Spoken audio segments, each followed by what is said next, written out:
وسيئات أعمالنا من يهده الله فلا مضل له ومن يضلل فلا هادي له وأشهد أن لا إله إلا الله وحده لا شريك له وأشهد أن نبينا محمدا عبد الله ورسوله صلى الله عليه وعلى آله وأصحابه وسلم تسليما كثيرا يا أيها الذين آمنوا اتقوا الله حق تقاته ولا تموتن إلا وأنتم مسلمون يا أيها الذين آمنوا اتقوا الله وقولوا قولا سديدا يصلح لكم أعمالكم ويغفر لكم ذنوبكم ومن يطع الله ورسوله فقد فاز فوزا عظيما أما بعد فيا أيها الإخوة ويا أيتها الأخوات مرحبا بكم في هذا المجلس المبارك وهذه الحلقة من حلق الذكر والروضة من رياض الجنة فقد قال النبي صلى الله عليه وآله وصحبه وسلم لأصحابه إذا مررتم برياض الجنة فارتعوا قالوا وما رياض الجنة يا رسول الله قال حلق الذكر. Bismillahirrahmanirrahim. Alhamdulillah wassalatu wassalamu ala Rasulillah wa ala alihi wa sahbihi ajma'in. Alhamdulillah, setelah Syekh hafizahullah taala memuji Allah Subhanahu wa taala dengan pujiannya, kemudian beliau juga bersalawat atas Nabi Muhammad sallallahu alaihi wasallam. Kemudian beliau juga menyebutkan beberapa ayat, ya, di antaranya ayat agar kita menjaga ketakwaan kepada Allah dengan takwa yang sebenar-benarnya. Kemudian Syekh juga menyebutkan ayat, ya, agar orang-orang beriman ini mengucapkan kalimat-kalimat, ya, yang baik sehingga mendapat kemenangan di akhirat kelak. Kemudian poin pertama yang Syekh sampaikan adalah Syekh mentarhib, selamat datang kepada para jamaah sekalian di masjid yang mulia ini, di tempat di mana diadakannya halaqah zikir, yaitu majelis ilmu. Kemudian Syekh juga memberikan satu sabda Nabi sallallahu alaihi wasallam, di mana Nabi sallallahu alaihi wasallam bersabda, jikalau kalian, ya, melewati satu majelis ilmu, maka tenanglah di sana. Jikalau kalian melewati satu tempat dari taman-taman surga, maka diamlah di sana. Maka Nabi SAW ditanya, apa itu taman-taman surga? Itu adalah majelis ilmu. أما درسنا فهو تكملة لما بدأناه بالأمس وقفات مع سورة يوسف وقد انتهينا بالأمس من بلوغه أشده عليه وعلى نبينا أفضل الصلاة وأتم التسليم وقلنا هناك ابتلاء آخر ينتظره. ما هو الابتلاء؟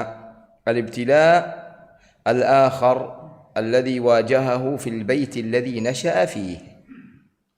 Maka pelajaran kita pada hari ini ialah melanjutkan apa yang sudah kita bahas dari pertemuan hari kemarin, yaitu masih seputar surat Yusuf, di mana Nabiullah Yusuf alaihi salam Allah Subhanahu wa taala berikan banyak sekali cobaan. Maka pada pertemuan di pagi hari ini akan ada cobaan yang Allah Subhanahu wa taala berikan kembali dan telah menunggu Nabi Yusuf alaihi salam setelah cobaan-cobaan sebelumnya. هذا الابتلاء أن يوسف عليه الصلاة وأفضل السلام نشأ صغيرا في هذا البيت وقد أوتي من الجمال ما أوتي حتى قيل أنه أعطي نصف الجمال نصف الحسن ليوسف عليه وعلى نبينا أفضل الصلاة وأتم السلام. Maka cobaan yang Allah Subhanahu wa taala berikan kepada Nabi Yusuf alaihi salam ialah cobaan yang datang dari rumahnya sendiri, di mana Nabiullah Yusuf tinggal dan besar dan tumbuh di rumah ini. Namun cobaannya adalah bukan dari rumah tersebut, melainkan apa yang Allah berikan pada diri Yusuf, yaitu ketampanannya, jamal, ketampanan Yusuf alaihissalam. Maka dikatakan bahwasanya Nabiullah Yusuf alaihissalam, Allah subhanahu wa ta'ala berikan ketampanan setengah dari dunia ini, seperti itu. فأرادته المرأة التي هو نشأ في بيتها عندما رأت ذلك الجمال الذي لا تقاومه الشهوة الشيطانية أرادته على نفسها، أي أرادته في فعل الفاحشة والزنا بها. Maka ujian yang Allah subhanahu wa ta'ala berikan ialah datang dari perempuan yang ada di rumah tersebut, di mana perempuan tersebut tidak bisa untuk menjaga hawa nafsunya, yaitu nafsu syaitaniyah, syahwat syaitaniyah, yaitu syahwat yang dihasut oleh syaitan, sehingga apa yang diinginkan oleh wanita tersebut ialah untuk menggoda Yusuf dan agar Nabiullah Yusuf alaihissalam bisa menzinahi dirinya, wal'iyadzu billah. فبدأت بتخطيط وتفكير ومعها الشيطان كيف تهيئ نفسها وتعرض نفسها ليوسف الصديق ليزني بها. Maka نعم تفضل. Nah, maka perempuan ini memulai untuk merencanakan, mentakhtit, merencanakan dan memikirkan bagaimana caranya agar dirinya ini dilihat oleh Yusuf, agar dirinya ini terlihat menggoda di hadapan Yusuf alaihi assalam. Maka dia mulai menyiapkan dan berpikir apa yang harus dia lakukan agar Yusuf alaihi salam tergoda dengan dirinya. بيوت الكبراء والمسؤولون لا يخافون من شيء إذا نزع منهم خوف من الله. فهي عندما فكرت في الزنا بيوسف وهو أن يزني بها لم تخف شيء. وأيضا بالنسبة للشاب فإنه لا يخاف أي ضرر لا من الحكومة ولا من أي إنسان تحت الحكومة لأنه في بيت مسؤول الدولة تلك. Maka Syekh menjelaskan bahwasannya tempat di mana Yusuf alaihissalam tinggal dan tumbuh di sana adalah rumah petinggi, rumahnya pejabat, disebut kubara, yaitu rumahnya pejabat, wal mas'ulun, rumah orang penting seperti itu. Maka menjadi kebiasaan ketika seorang yang tinggal di rumah yang di sana terdapat orang penting atau rumah pejabat, maka mereka tidak takut dengan apapun. Maka ketika wanita tersebut berpikir tentang bagaimana agar dia bisa berzina dengan Nabiullah Yusuf alaihissalam, dia tidak berpikir akan hal-hal yang lain. Nggak ada dorornya, nggak ada madorotnya. Dalam arti tidak ada orang yang akan menghinanya, tidak ada orang yang akan untuk mengusirnya dan lain-lain. Itu dari sisi perempuan. Begitupun dari sisi laki-lakinya, dari pemudanya. Pemudanya pun jikalau terjadi kejadian seperti itu, kejadian zina, maka dia pun akan terlindungi, sebab kejadian tersebut ialah di dalam rumah seorang pimpinan atau dalam rumah seorang pejabat, maka tidak akan ada yang mampu untuk menghalangi ataupun nanti menghinanya seperti itu. فبعد أن خرج زوجها وسيدها قامت وأغلقت جميع الأبواب التي توصل إلى خارج القصر، ثم تهيأت بأحسن ما تتهيأ به المرأة لزوجها من لباس فات وهي جميلة، فلا تظنون أن العظماء والكبراء يتزوجون من هن ليس بجميلات، بل هي جميلة جدا. وفي وسط خلوة لا يوجد إلا هي وذلك الشاب النبي يوسف عليه وعلى نبينا أفضل الصلاة وأتم التسليم. Maka kejadian tersebut ialah ketika suami dari wanita tersebut keluar dan tuan dari Yusuf alaihi salam pun pergi, ya. Orang yang sama, yaitu istri dari suami dari wanita tersebut, dan kemudian tuan dari Nabiullah Yusuf alaihi salam pergi keluar. Maka wanita ini memulai rencananya dengan menutup seluruh pintu sampai dengan gerbang terdepan dari rumah tersebut. Kemudian setelah dia menutup pintu, dia berdandan, mempersiapkan dirinya seperti layaknya seorang istri ketika ingin beribadah kepada suaminya. Dan jangan kira bahwasannya wanita ini adalah wanita-wanita yang biasa saja.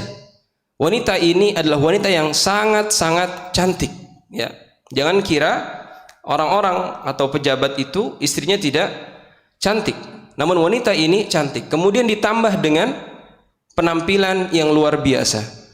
Setelah itu dia pun, ya, mulai menutup segala pintu dan celah-celah. Maka disitulah dia mulai menggoda Yusuf, dan Yusuf alaihi salam berada di tengah-tengah godaan syaitan dan juga godaan wanita tersebut. فأتته في تلك الخلوة وقالت له لقد تهيأت لك، أي أنا جاهزة لكل ما تريده مني فافعله وأنا متهيئة وأنا أحب ذلك. فما كان الرد من يوسف عليه وعلى نبينا أفضل الصلاة وأتم التسليم بعد حفظ الله له إلا أن قال معاذ الله، حاشا لله، حاشا لله أن أفعل فيك الفاحشة فإن زوجك، قال إنه ربي، أي إن زوجك سيدي وأكرمني وراعاني من صغري أحسن مثواي. ثم قال إنه لا يفلح الظالمون الذين يظلمون أنفسهم لا يفلحون ولا يفوزون. Maka setelah, ya, dalam keadaan yang sudah dijelaskan bahwasannya segala sesuatunya telah siap, fa'atathu, maka wanita tersebut mendatangi Yusuf alaihi salam dalam, ya, kesendiriannya, ya, karena mereka telah berkhalwat, semua celah sudah ditutup. Waqalat, maka wanita tersebut berkata, waqad tahayyatu, maka aku telah mempersiapkan diriku untukmu wahai Yusuf alaihi assalam. Maka berbuatlah sesukamu apa yang engkau inginkan dari diriku, maka aku pun sangat menyukai hal tersebut. Itulah yang dikatakan oleh wanita tersebut. Maka jawaban Yusuf alaihi salam, tentu jawaban ini setelah pertolongan dari Allah Subhanahu wa taala. Maka jawaban Yusuf adalah hasya lillah, ya, ma'adzallah. Semoga Allah Subhanahu wa taala melindungi diriku. Ya. Nabi Yusuf alaihi salam berkata, ya Allah, lindungilah diriku, seperti itu. Kemudian Yusuf alaihissalam mengatakan bahwasannya, ya, bahwasannya sayyid atau pemilik di rumah ini adalah orang yang telah merawatku dari kecil, orang yang telah menjagaku dari kecil, maka aku tidak akan mengkhianatinya, ya, maka aku tidak akan mengkhianatinya. Sehingga sebab-sebab di antara Nabi Yusuf alaihissalam menolak ajakan tersebut selain karena melindungi dirinya dari kemaksiatan, dari perbuatan fahisyah, ialah bahwasannya Yusuf alaihissalam, beliau, ya, tahu bahwasannya beliau tumbuh di tempat itu bersama dengan orang yang telah merawatnya sedari kecil. بعد أن سمعت منه ذلك الرفض همت به، والهم ما هو؟ الهم هو شدة الطلب لهذا الفعل. همت به أي شدت عليه في أن يزني بها، لا بد أن تفعل بي، لا بد أن تفعل بي ما أريده، ولن أتركك اليوم تذهب حتى تفعل بي. وهو يوسف عليه الصلاة والسلام هم بها. بعض أهل التفسير قالوا أنه هم أيضا بفعل الفاحشة فيها، وحاشا والله لنبي الله عز وجل أن يكون هذا همه، لأن الله عاصمه، ولكنه كما رجح بعضهم أنه هم في كيفية الخروج من هذا المأزق والهروب منه.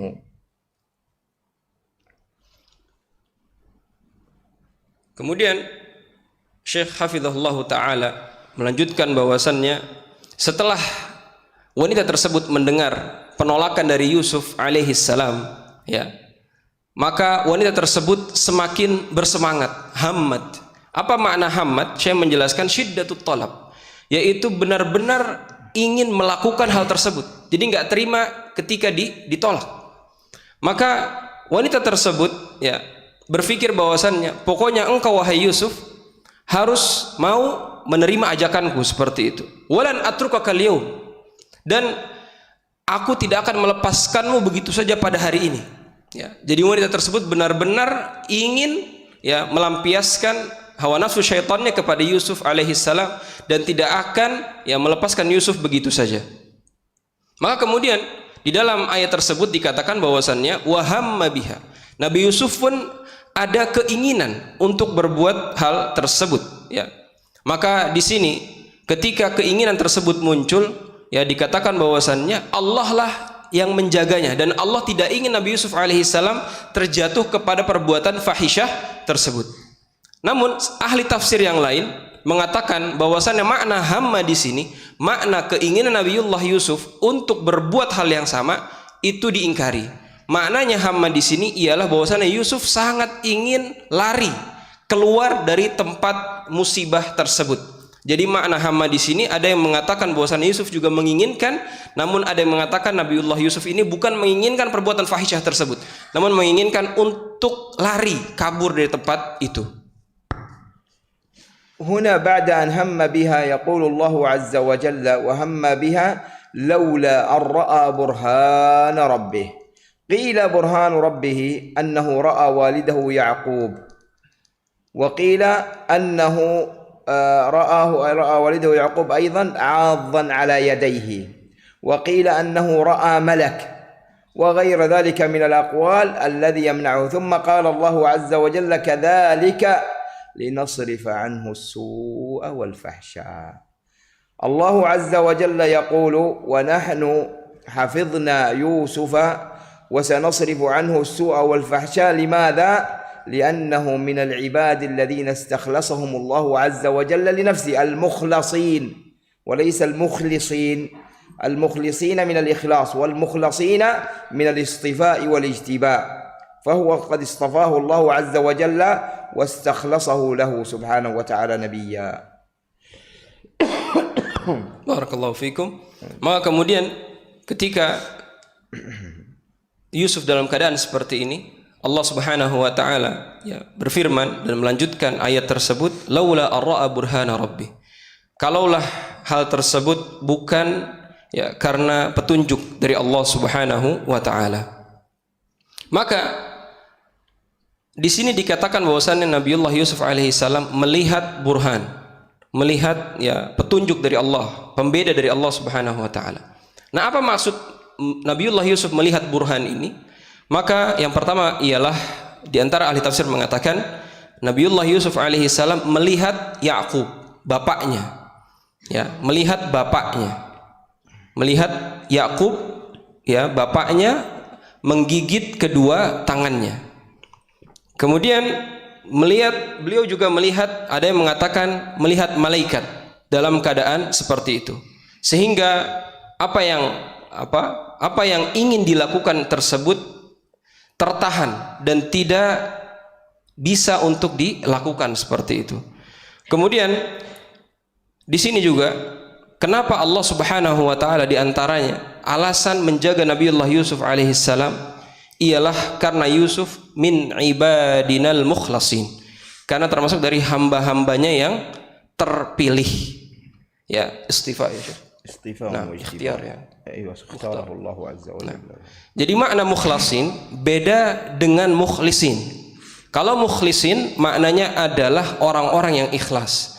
Tapi kalau mukhlasin itu maknanya ialah orang-orang yang terpilih. Bahwasannya Allah Subhanahu wa taala memilih Nabiullah Yusuf alaihi salam dan beliau adalah orang-orang istimewanya di sisi Allah Subhanahu wa taala.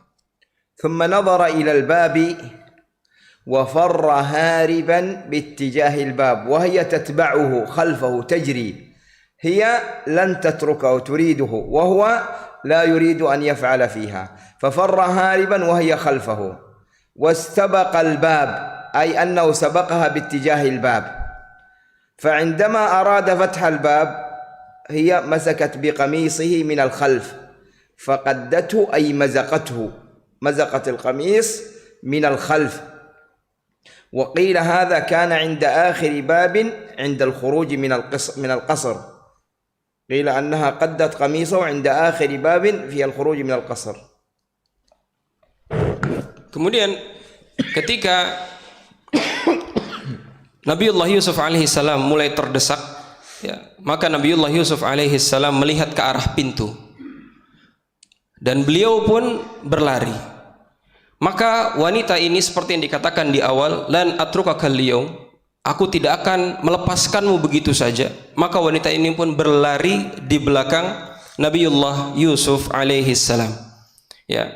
Maka kemudian wanita ini terpas di belakang Nabi Yusuf alaihi salam. Dikatakan juga bahwasannya wanita ini sempat mendahului Nabiullah Yusuf. Maka ketika Nabiullah Yusuf alaihi salam sampai ke pintu, ya, maka disitulah wanita tersebut menarik baju dari Nabiullah Yusuf alaihissalam dan qaddathu, ay mazzaqatha, yaitu dirobeknya baju Yusuf alaihi assalam. Dan dikatakan bahwasannya pintu yang dimana Yusuf alaihi salam sudah sampai untuk keluar itu adalah pintu terakhir dari istana tersebut, dari rumah tersebut. Jadi pintunya itu sudah terakhir dan pintu yang akan langsung menuju ke luar dari rumah tersebut. فبعد أن وصل إلى الباب الأخير وفتحه هي أخذت بقميصه من الخلف ومزقته، وعندما فتح الباب وإذا بزوجها عند الباب وإذا بسيدها لدى الباب عند الباب مباشرة. تأملوا هذا الكيد الكبار. مباشرة قالت له ماذا، لأنه رآها ماذا، رآها زوجها متهيئة وتلبس ذلك اللبس ومتهيئة له وهذا هارب، فقالت له ما جزاء من أراد بأهلك سوءا، أي ما جزاء من ساوم أهلك على الفاحشة. تأملوا هي لا زالت تريده، لأنها لو لم تزل تريده لقالت أن يقتل، ولكنها قالت إلا أن يسجن أو عذاب أليم. تريده قريبا منها أيضا، لأنها لا زالت في مخيلتها أنها تريده. فقالت له ما جزاء من أراد بأهلك سوءا إلا أن يسجن أو عذاب أليم. هنا يوسف بدأ في الدفاع عن نفسه. Maka kemudian ketika wanita tersebut sampai ke pintu, ya, bersama Yusuf alaihissalam, dan Nabiullah Yusuf alaihissalam membuka pintu. Maka ketika ingin membuka pintu dan bajunya ditarik dan dirobek, maka di depan pintu tersebut sudah datang sayyidnya, tuan dari Nabiullah Yusuf alaihissalam dan juga suami dari wanita tersebut. Ta'amalu, kata Syekh di sini, coba pikirkanlah, renungkanlah tipu daya yang besar dari wanita ini. Ketika suaminya melihat, ya, wanita tersebut, maka wanita ini langsung terfikirkan dan mengatakan, wahai suamiku, apa yang akan engkau lakukan kepada orang yang ingin berbuat buruk kepada istrinya? Ya. Kenapa wanita tersebut berkata demikian? Karena wanita ini sudah dalam keadaan yang rapih, cantik, wangi, ya, seperti dia ingin menyambut suaminya ketika suaminya datang. Maka di sini wanita tersebut berpikir, maka suaminya akan mempercayainya, sebab dia dalam keadaan yang cantik jelita, ya, dan Nabiullah Yusuf seorang pemuda yang berada di rumahnya dalam keadaan sendiri, ya, logika manusia ialah mengatakan Yusuf akan tergoda, Ya, sebab wanita ini dalam keadaan cantik. Seperti itu. Kemudian wanita tersebut ya mengatakan, apa yang akan engkau lakukan kepada pria ini? Maka wanita tersebut ya mengatakan dipenjara saja. Kenapa? Kata Syekh, kenapa enggak dikatakan dibunuh saja langsung? Maka pilihan wanita ini agar dipenjara ialah dia masih menginginkan Nabiullah Yusuf alaihissalam berada di dekat dirinya, ya. Jadi dia memilih agar dipenjara saja, tidak dibunuh atau diusir dan lain-lain, ya, agar masih bisa berada dekat dengan Yusuf, dan dia benar-benar masih menginginkan Yusuf alaihissalam untuk bisa berbuat hal-hal yang buruk tadi. Huna Yusuf qala hiya rawadatni an nafsi. بدأ يدافع عن نفسه ويبرر. هي اتهمته الآن فقال لزوجها هي التي أرادتني ولم أكن أنا الذي أريدها، فرفضت هي وقالت لا. فالله عز وجل سخر شاهد من أهلها قيل أنه رجل من قرابتها قال لزوجها ننظر قميصه، أي قميص يوسف الذي يلبسه ويرتديه، إن كان قميص يوسف قد تم تمزيقه من الأمام فهذا معناه أنه هو الذي أرادها وهي التي تدفعه فمزقته، وإن كان من الخلف فهو معناه أنها هي التي تريده وهو فار منها وهي تجبده إليها. Maka di sini Nabiullah Yusuf alaihissalam memulai untuk membela dirinya dan ingin membebaskan dirinya dari tuduhan-tuduhan yang buruk tadi. Maka Nabiullah Yusuf mengatakan, wahai tuanku, dialah yang menggodaku. Maka tentu wanita tersebut menolak, ya. Menolak bahwasannya bukan saya, justru Yusuflah yang menggoda saya. Maka kemudian Allah Subhanahu wa taala ya menolong Nabiullah Yusuf alaihissalam dengan ya menghadirkan seorang laki-laki di sana. Yang dikatakan bahwasan laki-laki ini adalah seorang dari kerabat ya, yang ada di rumah tersebut. Maka laki-laki ini mengatakan, wahai tuanku, ketika kita lihat baju dari Yusuf alaihissalam itu yang rusak, yaitu bagian depannya, maka dialah yang salah dan wanita tersebut ialah yang benar, sebab Yusuf yang langsung untuk meniduri wanita tersebut sehingga wanita tersebut mengoyak bagian depannya. Namun jikalau yang rusak itu yang bagian belakang, ya, berarti wanita tersebutlah yang menggoda dan Yusuf berusaha untuk lari. فأرادوا الآن النظر في شهادة هذا الرجل فنظروا إلى قميص يوسف وجدوه ممزوق من أين؟ من الخلف فعرفوا فقال الذي شهد وزوجها قال إنه من كيدكن إن كيدكن عظيم هذا من تدبيرك ومن مكرك إن هذا المكر عظيم. هنا كثير من الناس أحيانا يستدل بهذه الآية على أن كيد النساء عظيم، دائما يقول إن كيدكن عظيم للنساء كلهن، وهذا خطأ، بل الشيطان أعظم كيده. ولكن في هذا الموقف ذكر هذا الرجل هذا المكر هذه المرأة ونسبه إلى هذا الكيد العظيم، قال هذا كيد عظيم وأمر سيء، فهذا هو الأمر مقصود بكيدكن عظيم. Nah, maka di sini ketika pria tersebut melihat ya kepada baju Yusuf alaihissalam, maka akhirnya semua orang yang ada di situ, yang ada di sana ketika itu mengetahui siapa yang telah berbuat salah. Maka berkatalah pria dan juga tuan atau suami dari wanita tersebut, innahu min kaidikun, ini adalah tipu daya kalian wahai wanita, inna kaidakunna azim, sesungguhnya tipu daya kalian itu begitu besar. Ya, intinya tuan atau suami dari wanita tersebut akhirnya mengakui bahwasannya istrinya salah. Kemudian di dalam ayat ini banyak sekali orang-orang ya yang mengambil satu kesimpulan bahwasannya ayat ini adalah hanya untuk wanita, ya. Jadi banyak dari manusia pada zaman ini yang menisbatkan makar, menisbatkan tipu daya itu hanya kepada wanita, ya, karena memang di sini yang menjadi pelaku adalah wanita. Namun ini adalah satu pendapat yang kurang tepat, sebab tipu daya itu bisa meliputi siapapun, baik pria maupun wanita. Hanya memang di ayat ini yang berlaku demikian itu adalah wanita. Namun tipu daya itu tidak hanya terdapat di dalam diri para wanita, seperti itu. طيب هنا الآن هل زوج هذه المرأة عنده غيره؟ الذي يتضح من الآيات لا، أنه في مقام الديوث، والديوث هو الذي يقر الخبث في أهله ويرضاه.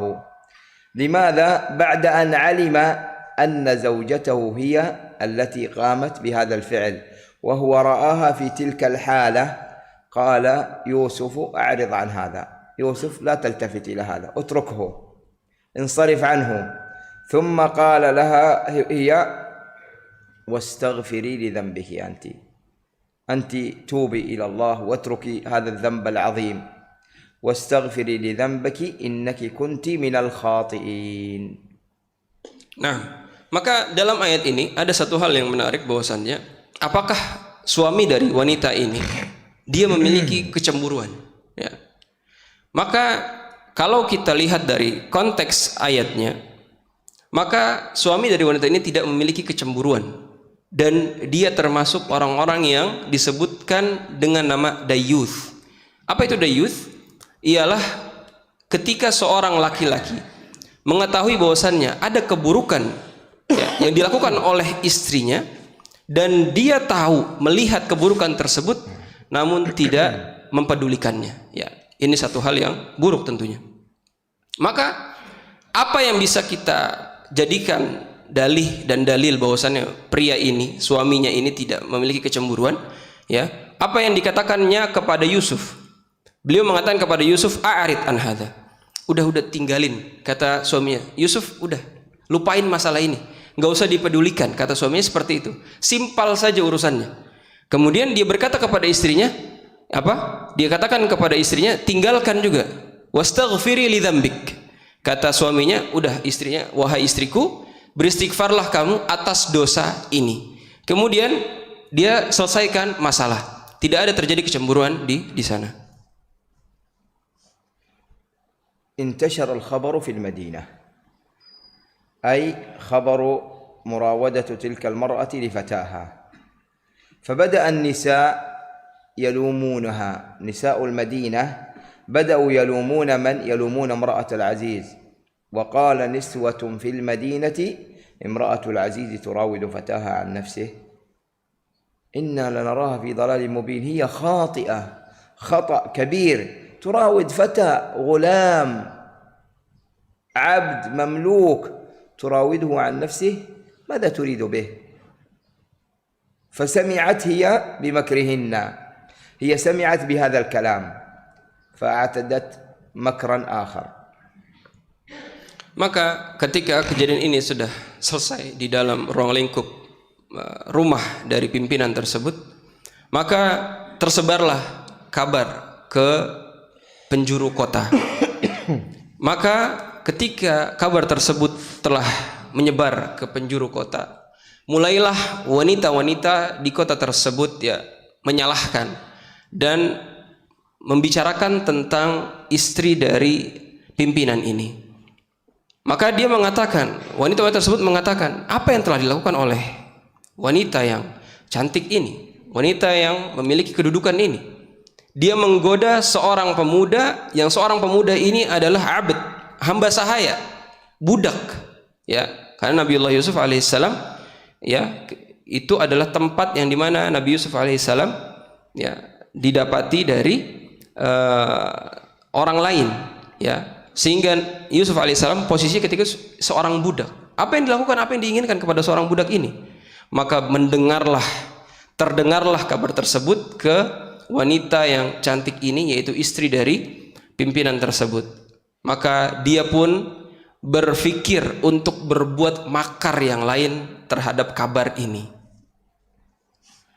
فعندما سمعت بكلام النساء عنها أرادت أن تبرر حال فعلتها ومراودتها لهذا الغلام، فجهزت مكانا في بيتها وأرسلت إلى النساء أن يأتين لزيارتها، فاجتمعنا النساء عندها، وبعد أن اجتمعنا أتت إليهن وقامت ماذا بعد أن اعتدت لهن الجلسات، أعدت لهن الجلسات، آتت كل واحدة منهن سكينا ليقوم بتقطيع ما بجواره من الفاكهة وغيرها. وبعد أن آتتهم السكاكين قالت ليوسف عليه وعلى نبينا أفضل الصلاة وأتم التسليم اخرج إليهن، اذهب أمامهن. فعندما خرج ورأينه أكبرنه أي عظمن هذا الجمال، وبدلا من تقطيع الفاكهة قاموا بتقطيع أيديهن، وقالوا ماذا؟ قلنا حاشا لله ما هذا بشرا، هذا يستحيل أن يكون بشر، وإنما هو ملك من الملائكة لشدة جماله. هنا هي وجدت ماذا؟ وجدت بغيتها. Nah, maka ketika istri dari pimpinan ini mendengar kabar bahwasannya wanita-wanita seantero kota membicarakan tentang dirinya, maka dia ingin membuat kesalahannya ini adalah hal yang wajar seperti itu, membuat legitimasi seperti itu. Maka dia pun berpikir membuat makar yang lain. Maka wanita tersebut mempersiapkan tempat di rumahnya dan mengirim undangan kepada wanita-wanita yang membicarakannya untuk datang ke rumahnya. Maka ketika para wanita tersebut telah berkumpul di ruangan di rumahnya tersebut, dia berkata kepada Yusuf alaihissalam, wahai Yusuf, keluarlah kamu ke hadapan para wanita tersebut. Maka ketika Yusuf alaihissalam keluar, dan ketika mereka melihat Nabiullah Yusuf alaihissalam, maka mereka mengagungkan Yusuf. Akbarnahu falamma ra'ainahu akbarnahu wa qatta'na aydiyahum. Mereka terpukau dengan ketampanan Nabiullah Yusuf alaihissalam.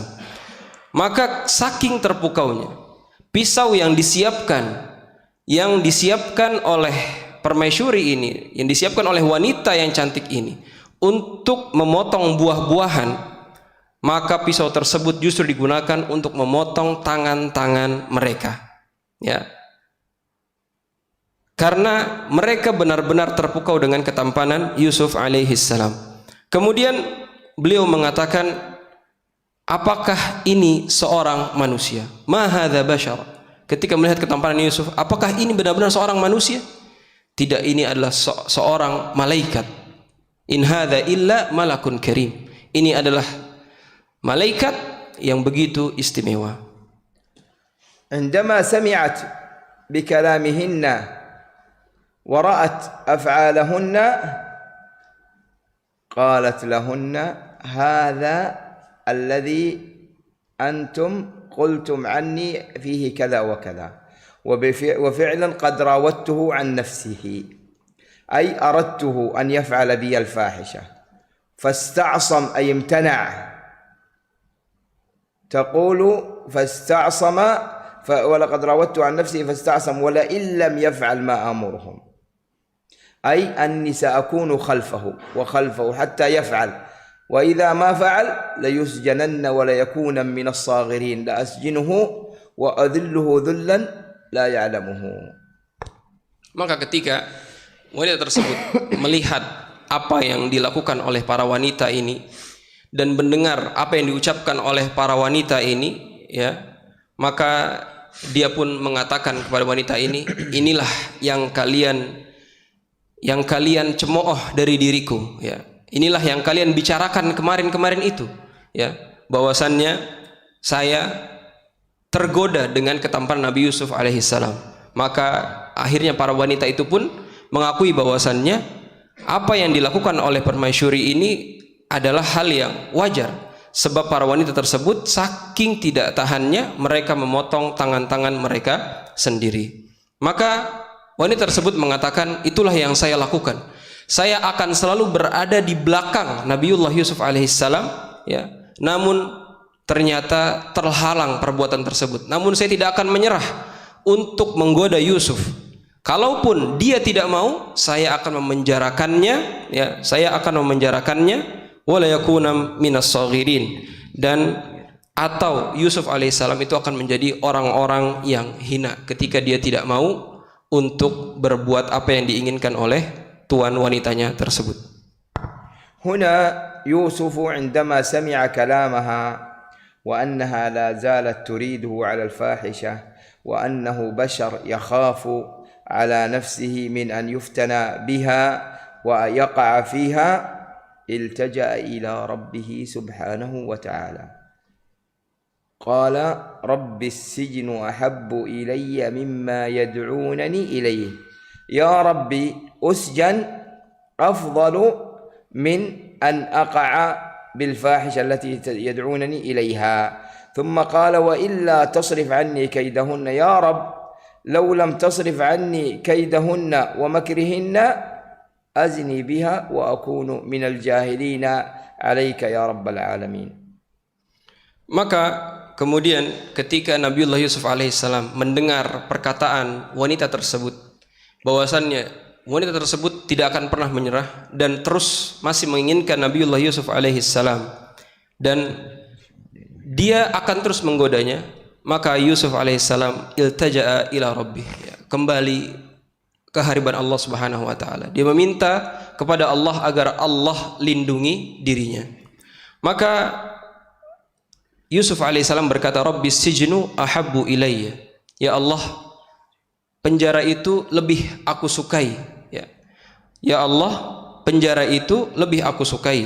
Mimma yad'unani ilaih, dari apa yang mereka ajak, ya. Wa illa tasrif anni kaidahun. Ya Allah, kalau memang, ya, aku tidak di penjara, maka hilangkanlah makar mereka. Hilangkanlah makar mereka.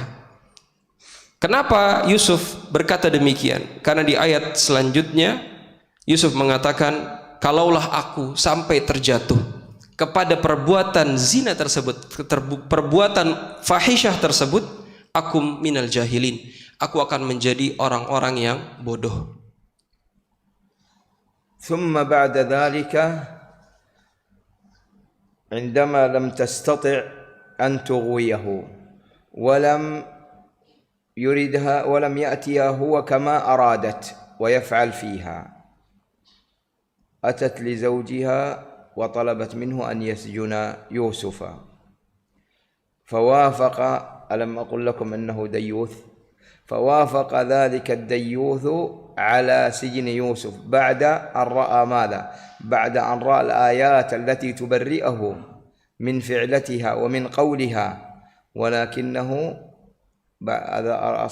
نفذ أمرها وإصرارها بسجنه.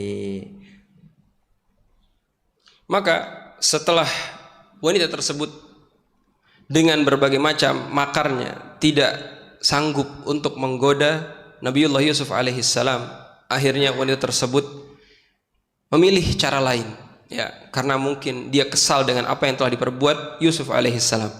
Maka dia pergi ke suaminya, yaitu seorang pejabat dan pimpinan di daerah tersebut. Maka wanita ini meminta kepada suaminya agar Nabiullah Yusuf alaihissalam dipenjara, ya. Maka suami dari wanita ini menyetujui, ya. Maka di sini Syekh mengatakan, kenapa wanita ini menyetujui, pria ini menyetujui? Karena pria ini benar-benar tidak memiliki rasa cemburu. Pria yang dayuth, dia tahu bahwasannya wanita ini, istrinya ini menggodanya terus-menerus, ya. Namun tetap kemudian ketika wanita ini dan istrinya ini meminta untuk dipenjarakan Nabiullah Yusuf alaihissalam, justru dia menyalahkan Nabiullah Yusuf dan memenjarakan Nabiullah Yusuf alaihi salam dan justru menyetujui permintaan istrinya yang telah berbuat dosa besar bahkan di hadapan suaminya yang merupakan pasangan halalnya. فأمروا بإدخاله السجن وأدخلوه ثم إرادة الله تصنع هذا الشاب والله عز وجل يصنعه لأمر هو يريده فمن السجن إلى ماذا؟ إلى عزيز مصر من السجن إلى مسؤول عن الخزائن أن الله عز وجل يجعل الملك ليس عزيز مصر وزيره وإنما الملك يرى رؤية لا يؤولها إلا هذا الذي في السجن فبعد ذلك يأمر هذا الملك بإخراجه ثم ماذا؟ ثم بعد أن أمر بإخراجه سأله وأخبره عن الرؤيا وأفتاه بها قبل أن يخرج. تأملوا وهذا المسلم يريد أن يبرئ نفسه عندما أتاه الرسول قال ارجع إلى ربك ارجع إلى سيدك واسأله ما بال النسوة ما هو أمر النساء الذين راودوا يوسف. Maka kemudian ketika Nabiullah Yusuf alaihissalam diperintahkan untuk dipenjarakan, akhirnya Nabiullah Yusuf pun masuk ke penjara di kota tersebut. Namun Allah Subhanahu wa taala ketika menakdirkan sesuatu dan ketika menetapkan sesuatu, Allah Subhanahu wa taala menetapkan apa yang Allah kehendaki. Tidak ada hal yang telah Allah kehendaki ada seorang pun yang bisa menghalanginya. Ya. Maka Syekh mengatakan dan menyingkat cerita bahwasannya dari penjara yang dimana Yusuf alaihissalam dipenjara di tempat tersebut, justru beliau keluar dari penjara tersebut dan menjadi seorang pimpinan, ya, menjadi seorang pimpinan. Dan bahkan beliau menghadap kepada raja, ya, yaitu orang yang penting di daerah tersebut. Dengan cara apa? Dengan cara Nabiullah Yusuf alaihissalam mentakwil mimpi, ya, mentakwil mimpi. Maka kemudian ketika Nabiullah Yusuf alaihissalam Allah berikan kemampuan untuk bisa mentakwil mimpi, maka Nabiullah Yusuf alaihissalam sebelum keluar dan sebelum menghadap kepada seorang raja, beliau bertanya, ya, apa kabar dari wanita-wanita yang ingin menggodaku tersebut? فرجع الرسول إلى الملك وأخبره ما بال النساء الذين راودوا يوسف عن نفسه. عندما الملك جمع القوم وسألهم ما بال النساء الذين راودن يوسف عن نفسه، امرأة العزيز قالت الآن حصل الحق، أي ظهر وبان ووضح الحق، ثم اعترفت وقالت أنا راودته عن نفسي وإنه لمن الصادقين. Maka ketika Nabiullah Yusuf alaihissalam sebelum keluar untuk memenuhi panggilan dari raja, maka Nabiullah Yusuf mengirim utusan dan mengatakan kepada utusan tersebut, tanyakan apa yang terjadi saat ini dengan wanita-wanita yang telah menggodaku. Ya, di antaranya adalah permasyuri tersebut. Maka Malik, yaitu raja tersebut, mengumpulkan sekumpulan manusia dan bertanya kepada mereka tentang keadaan wanita tersebut. Maka kemudian disinilah, ya, wanita dari raja, Imra'atul Aziz, wanita dari pimpinan tersebut sekarang mengakui kesalahannya. Al-ana hasal haq. Sekarang ini sudah jelas mana yang benar dan mana yang salah. Maka kemudian wanita tersebut mengatakan, ana rawattuhu an nafsi. Sayalah yang menggoda Yusuf alaihissalam. Ya. Wa innahu laminas sadiqin. Dan Yusuf itu ialah orang-orang yang benar dan orang-orang yang jujur. وأعلنت توبتها واستغفارها فقالت ذلك ليعلم أني لم أخنه بالغيب وأن الله لا يهدي كيد الخائنين. فتابت وعادت إلى ربها سبحانه وتعالى. ثم أكرم الله عز وجل نبيه يوسف بعد ذلك ببلوغ منزلة عظيمة. Maka kemudian ketika wanita tersebut telah mengakui kesalahannya, maka wanita tersebut pun ya mengumumkan tentang taubatnya dirinya atas kesalahan yang dia lakukan. Maka kemudian dia telah kembali kepada Allah Subhanahu wa taala, dan Allah Subhanahu wa taala pun memuliakan Yusuf dengan manzilah atau dengan posisi yang tinggi seperti itu. فبعد أن أرسل الرسول إلى الملك والملك تأكد أرسل إليه الملك مرة أخرى وأخرجه من السجن فخرج. فعندما جاء للملك وفسر له وأول له الرؤيا قال له يوسف وطلب منه قال اجعلني على خزائن الأرض، اجعلني أنا المسؤول عن الخزائن كما نقول وزير المالية الآن أو كذا، اجعلني أنا المسؤول عن خزائن الأرض وأنا أصرفها لك بإذن الله تعالى دون أن يحدث ضررا عليكم. Maka kemudian setelah wanita tersebut mengumumkan tentang taubatnya di hadapan halayak manusia, maka utusan dari Nabiullah Yusuf alaihissalam dikirim kembali ke Yusuf ke dalam penjara untuk mengabarkan apa yang telah terjadi di luar sana. Maka kemudian Nabiullah Yusuf pun alaihissalam keluar dari penjara. Ya.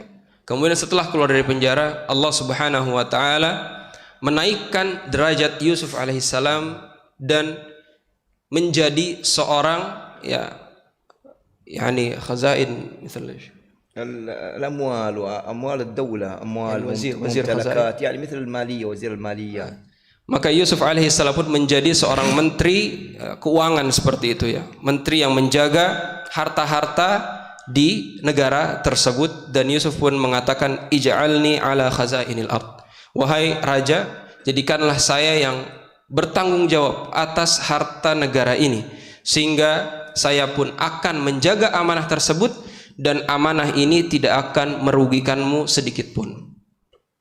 بعد ذلك سيأتي موضوعه مع إخوته وموضوعه مع والديه وتحقيق تلك الرؤية وهي السجود، وهذا في موطن آخر تأخذونه بإذن الله عز وجل. وهذا ختام هذا المجلس المبارك، وهو ما تيسر من الوقفات مع سورة يوسف النبي عليه وعلى نبينا أفضل الصلاة وأتم التسليم، وهذه العصمة لهذا النبي عندما عصمه الله عز وجل، وأيضا الابتلاءات التي تعرض لها، والابتلاء سنة الله عز وجل في الكون. سئل النبي صلى الله عليه وآله وصحبه وسلم أي الناس أشد بلاء؟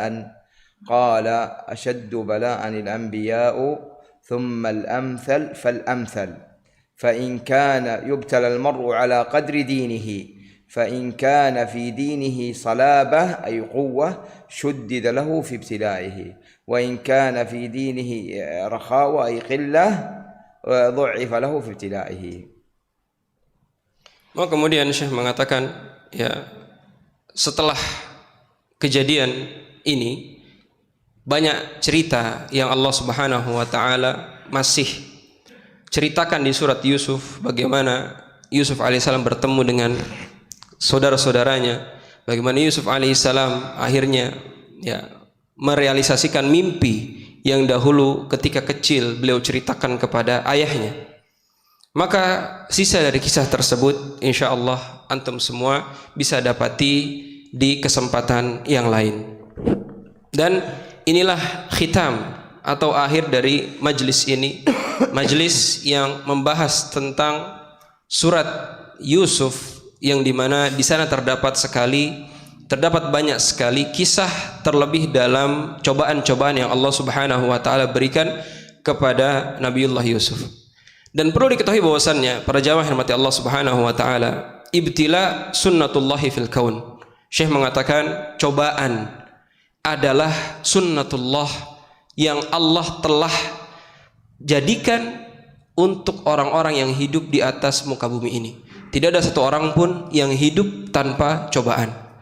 Nabi SAW bersabda dalam sebuah hadis ketika beliau ditanya ayun nasi asyaddu ibtilaan, ya, siapa wahai Rasul SAW seorang yang cobaannya itu paling berat?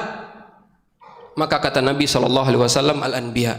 Yang pertama yang Allah berikan cobaan terbesar adalah para nabi, kemudian orang-orang yang semisalnya, kemudian orang-orang yang semisalnya.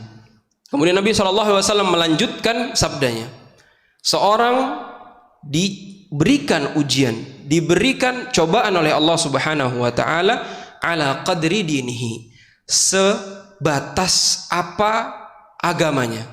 Jikalau dalam kekuatan agamanya ada salabah, ada kekuatan yang begitu erat dia pegang agama tersebut, maka ujiannya pun akan semakin berat.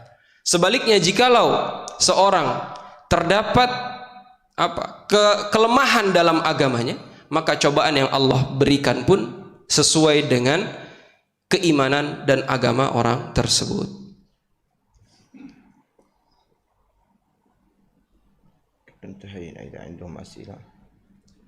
Dan Syekh alhamdulillah mengatakan cukup untuk kajian kita. Jikalau ada pertanyaan maka dipersilahkan. Silakan Pak yang baju biru. Setelah itu yang Bapak. Assalamualaikum warahmatullahi wabarakatuh. Saya ingin bertanya mengenai dayuth tadi, Ustaz. Ya, yang pertama, apakah batasan untuk seseorang disebut sebagai dayuth? Apakah hanya kecemburuan saja atau ada hal-hal yang lain? Dan yang kedua, apakah seseorang itu disebut dayuth misalnya hanya kecemburuannya terhadap istrinya saja, atau mungkin yang lain, mungkin seperti anak wanitanya atau yang lain? Jazakallahu khairan. Assalamualaikum warahmatullahi wabarakatuh. كيف حده؟ يعني حدود الديوث، يعني هل يقال أن الديوث يعني حدود الديوث، يعني كيف حدود ما هي؟ يعني هل يقال هذا الرجل ديوث إذا يعني متى يقال أنه ديوث؟ متى؟ ثم يعني هل يقال هل الديوث يجوز لامرأته فقط أو ممكن لابنته مثلا؟ النبي صلى الله عليه وسلم، أولا عليكم السلام ورحمة الله وبركاته. النبي صلى الله عليه وآله وصحبه وسلم ذكر قال لا يدخل الجنة ديوث. قيل وما الديوث؟ قال الذي يقر الخبث في أهله، أهله زوجته، ابنته، أخته، عمته، قرابته، يقر الخبث فيهم، والخبث هو الشيء الفاسد الذي يقر الفساد. أما حده ما هو فهو الذي يراه الناس ويتعارف عليه في عرف الله عز وجل أنه حرام وأنه لا يجوز المرأة أن تفعله فيقر، فهذا ديوث. Nah, Syekh mengatakan Nabi SAW bersabda, ya, setelah beliau menjawab salam, maka beliau menyebutkan satu hadis Nabi SAW, yadkhulul jannata ad-dayuth, tidak akan masuk surga ialah seorang yang dayuth. Maka Nabi SAW ditanya, apa makna dayuth? Yaitu yuqirrul khabatha fi ahli, yaitu dia orang yang membiarkan ada keburukan di dalam keluarganya. Seperti itu. Itu makna secara umum. Orang yang membiarkan ada keburukan di dalam keluarganya. Maka apa makna keburukan di sini? Apa makna khabath di sini? Syai'ul fasad. Segala sesuatu yang buruk, yang dimana kita telah mengetahui bahwasannya Allah Subhanahu wa taala tidak menyukai hal tersebut, ya. Dan makna di sini ialah meluas, tidak hanya pada istrinya saja, pada anak perempuannya dan pada saudari-saudari perempuannya yang lain seperti itu. Nah. Ziyadah Syekh? Oh, ya. Soal. La ijabah takfir. Nah. Semoga menjawab pertanyaan dari Bapak tersebut. Silakan. Ya, terima kasih. Assalamualaikum warahmatullahi wabarakatuh. Sebenarnya pertanyaan tadi sudah ada terwakili dengan rekan saya, tapi ada lagi pertanyaan. dari kisah Nabi Yusuf ini ada tiga Nabi Yusuf, istri dari penguasa, dan si penguasa itu tersebut. Yang menjadi pertanyaan saya adalah apa sih hikmah dari si suaminya itu atau si penguasa ya, pemerintah ya apa itu dengan kisah tersebut, dan menurut hukum Islam tadi mungkin ada sedikit persamaan pertanyaan saya, si suami itu kok membiarkan saja ya, padahal mereka juga udah tahu tuh perilaku istrinya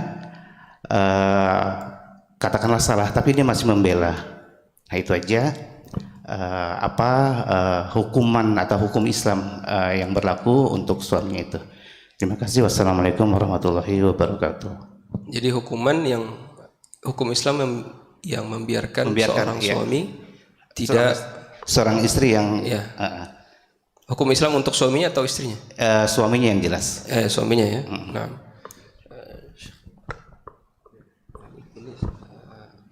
ماذا يرى الإسلام بالنسبة للعزيز إلى العزيز؟ هذا العزيز يعني هو ديوث وهو يقر الخبث في أهله، يعني إذا حدث اليوم ما حكمه يعني في الإسلام؟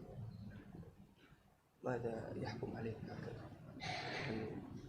هذا ذنب أو كذا؟ هذا الديوث إذا حدث اليوم مثله فإن على ولي أمر المسلمين أن يحكم به بما أراه الله عز وجل من اجتهاد وتعزير له.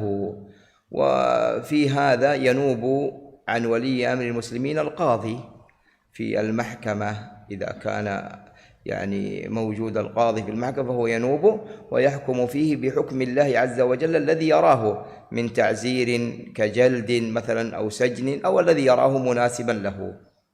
Maka saya mengatakan apa yang Islam berikan kepada suami yang demikian, ya suami yang dayuth, maka saya mengatakan perkara ini harus diangkat ke hakim ya, atau ke qadhi yang dimana berhukum dengan hukum Islam. Maka di sini qadhi akan memberikan putusan hukum sesuai dengan apa yang dia lihat itu cocok untuk pria tersebut. Di antaranya ialah ta'zir. Ta'zir yani تعزير نوع من إقامة الحدود فيه تعذيب قليل. فيش تعذيب قليل. Ya, seperti disiksa sedikit atau diberikan pecutan dan lain-lain. Intinya dalam hukum Islam ya, orang-orang seperti ini diangkat perkaranya ke qadhi, dan qadhilah yang akan menentukan hukum tersebut seperti itu. Nah. Ya, silakan.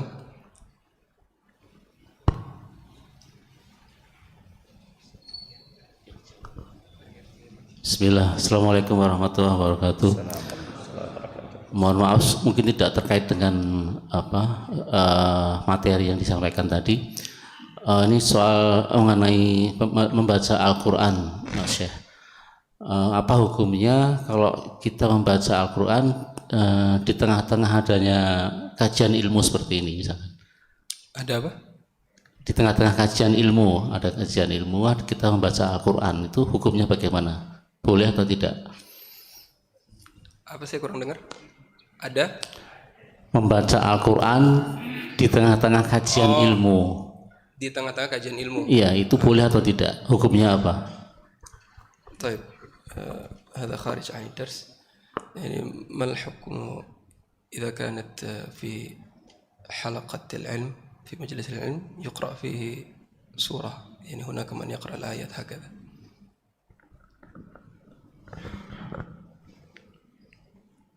إذا كان في مجلس علم وأرادوا أن يقرأوا مثلا أن يتكلموا فيه عن تفسير مثلا سورة وقرأوها، قال بعض أهل العلم أنه لا بأس.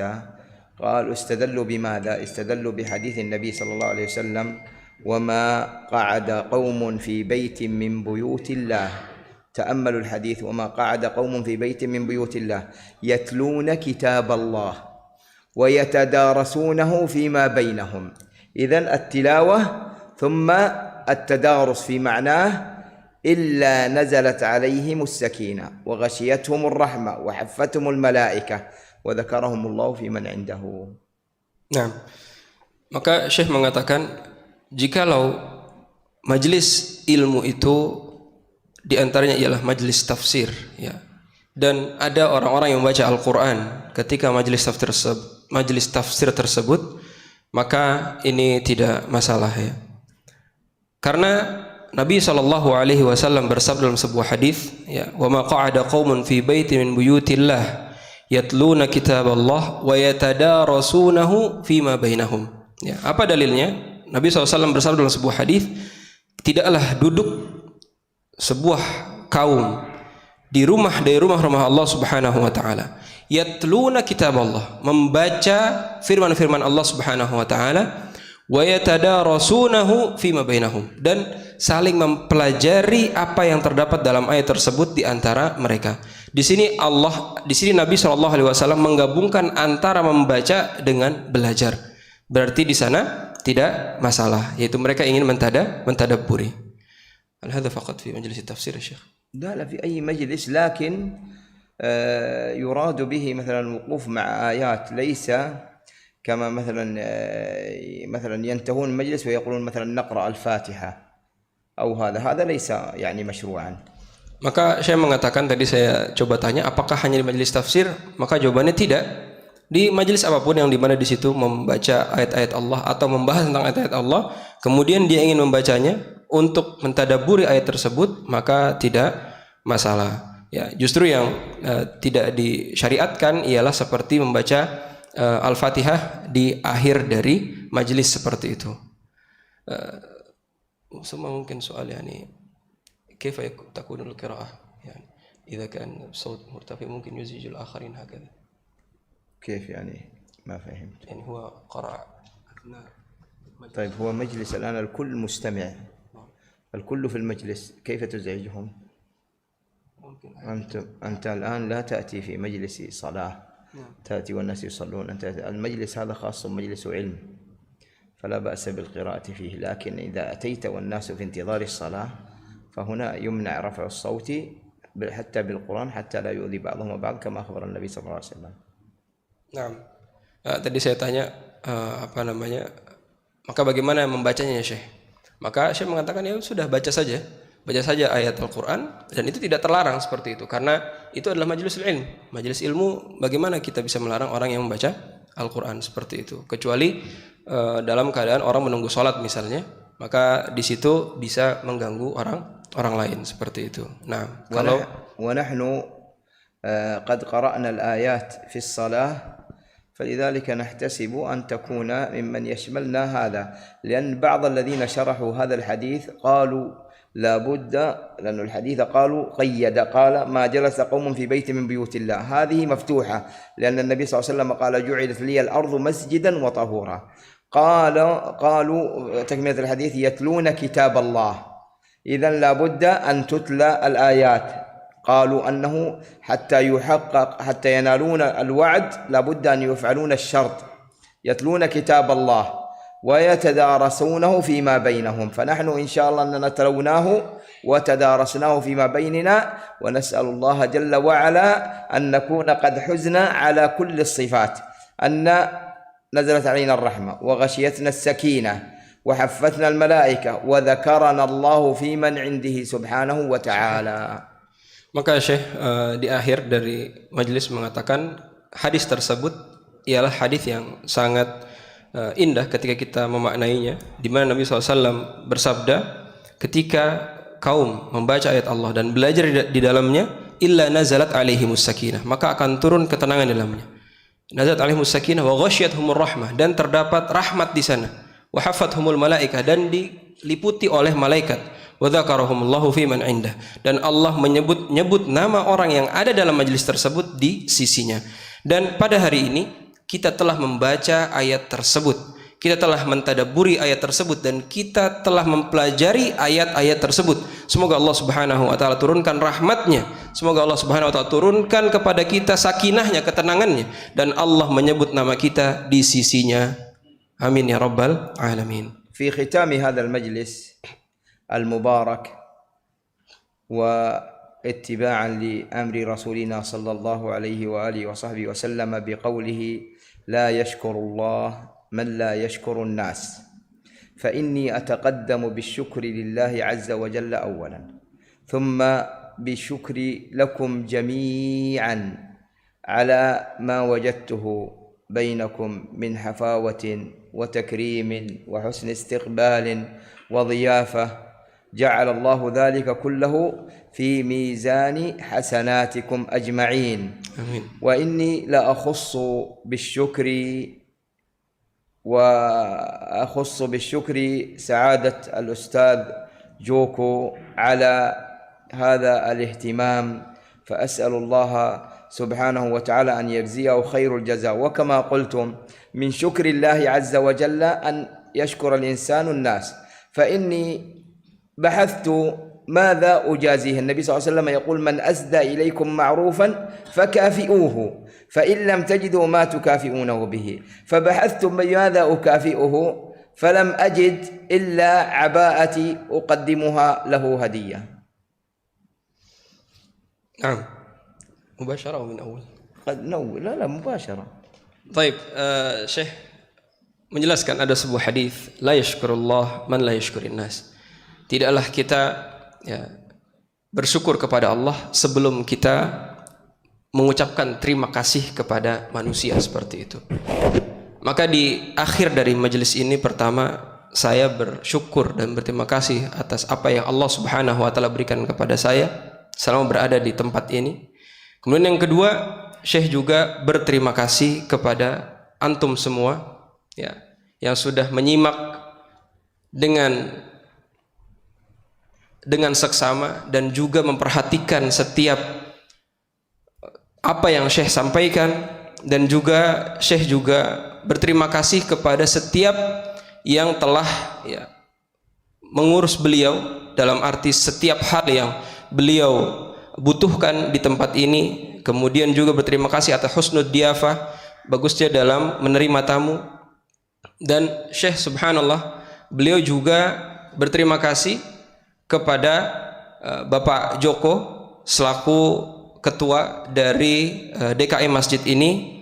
Kemudian Syekh mengatakan dalam sebuah hadis, siapa yang orang telah berbuat baik kepada kita, maka fakafi'u, maka berikanlah timbal balik untuk kebaikan tersebut.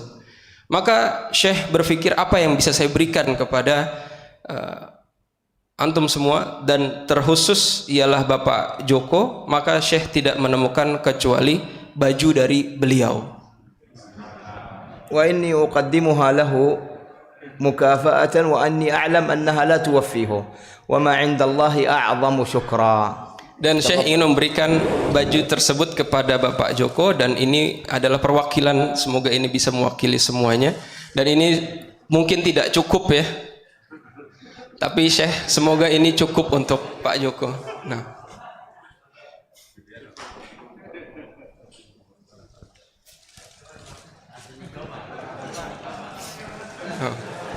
يلبسه يا شيخ، يلبسه هنا، يلبسه هنا. Kama yurid huwa. Bapak kalau mau pakai silakan, kata Syekh. Baik.